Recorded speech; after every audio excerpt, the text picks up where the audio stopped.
Hello everyone and kumusta po sa inyo lahat? So for today's video ay samahan niyo po akong magluto at gumawa ng mga gawaing bahay. So a day in my life na naman po tayo for today's video. Ayan, so shout out po pala sa ating mga new followers. Ayan, hello po sa inyo and welcome po sa aming page na Mamshi and Three Sons. So yun na nga guys, so pagkagising ko kaagad ng umaga, ayan, syempre magluluto tayo dito ng ating pangmalakasan. Itong ating scrambled egg na lalagyan lang natin ng sibuyas. Ayan, so igigisa lang natin ang bahagya yung ating sibuyas dyan at lalagyan natin konting asin. At meron tayong 5 pirasong itlog na binate at nilagyan rin natin ng konting asin at pagkatapos ay napakadali lang po nitong lutuin. Tapos na rin po ito. So yun na nga at niluto lang natin dyan yung ating scrambled egg na may sibuyas. At pagkatapos ay magkuha na tayo ng plate at pwede na rin po natin itong i-transfer. Ayan, pagkatapos po nitong ating scrambled egg ay magpiprito ako nung ating tinapa na maliliit na galunggong. So ayan po yung ating ulam nung ating umaga. At pagkatapos ay ayan na po at ready na yung ating breakfast.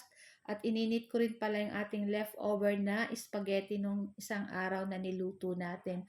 At itong natira nating pork ribs sinigang. Ayan, ininit ko na rin guys. So, pagkakain namin ng aming breakfast, ayan, nagsimula na po kaming magpapaligo. Ayan, magugupit-gupit dito sa ating mga puppies. Ayan, ginunting ko muna yung mga sobra nilang hair kasi medyo mahaba na guys. So, after nyan, isa-isa ko silang niluguan. So, meron po pala ako dito nga 4 na puppies, saka yung si Kawa, yung nanay nila.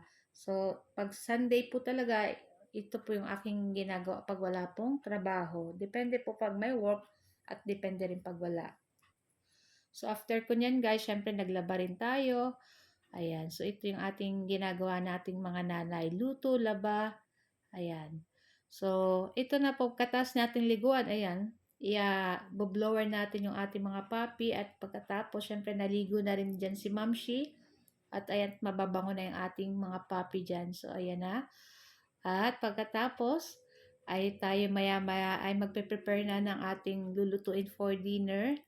So, ayan po yung aking mga dogs, si Teresita, si Aderina, si Hiroshi, at si Saito. So, si Kira po at saka si Akiyo ay nabili na sa akin. Ayan.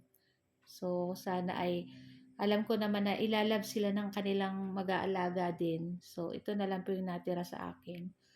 So, ayun na nga. At pagkatapos, syempre hapon na rin guys. So, prepare na akong magluto nitong ating lulutuin. Itong ating napakasarap na adobong atay. Syempre, hinugasan lang po natin dyan yung ating atay. At meron po tayong 4 na piraso ditong patatas. Masarap po sa adobong atay is may patatas. Saka itong nagmamantika. Yung ano niya po, parang wala siyang sabaw. Nagmamantika lang. Ayan. So, lulutuin lang po natin yung ating patatas dyan. Ipiprito lang natin. Ayan. At pagkaluto, pwede na po natin yan hanguin. Ayan. Tapos, hindi na natin huhugasan yung kawali dyan. Dyan na rin po tayo magigisa ng ating mga bawang at sibuyas. Ayan. Nako, kung hindi nyo pa natatry yung ganito pong luto, yung medyo tuyo ang pakaluto, itry nyo. Nako, masarap at medyo manamis-namis pa yung lasa nito. At maglalagay tayo mamaya ng konting sugar, saka oyster sauce. So, ayan na nga, pakagisa natin ang ating mga bawang at sibuyas. Ay ilagay na natin dyan yung ating chicken liver na hinugasan natin syempre. At naglagay na rin tayo ng buong paminta, laurel, saka toyo. Naglagay na rin ng oyster sauce. Tapos maglalagay pa tayo dyan ng sugar, mga 1 to 2 teaspoon na sugar para medyo manamis-namis po itong ating adobong atay. So, optional lang naman po yun kung ayaw niyo po lagyan asukal. At naglagay rin po tayo ng suka. At pagkatapos ng ilang minuto ay pwede na rin nating ilagay dito yung ating patatas. Ayan, naku, napakasarap nito guys. So, hintayin lang natin matuyo yung sabaw nitong ating adobo dito. Ay, hintayin lang natin yan kumulo ng kumulo hanggang mag-evaporate yung sabaw niya guys. At yung ganito guys, nagmamantika na. Nakikita niyo ba yan? Ako guys, ang sarap talaga nito guys. Kaya yung kambal ko, favorite din nila itong ganito.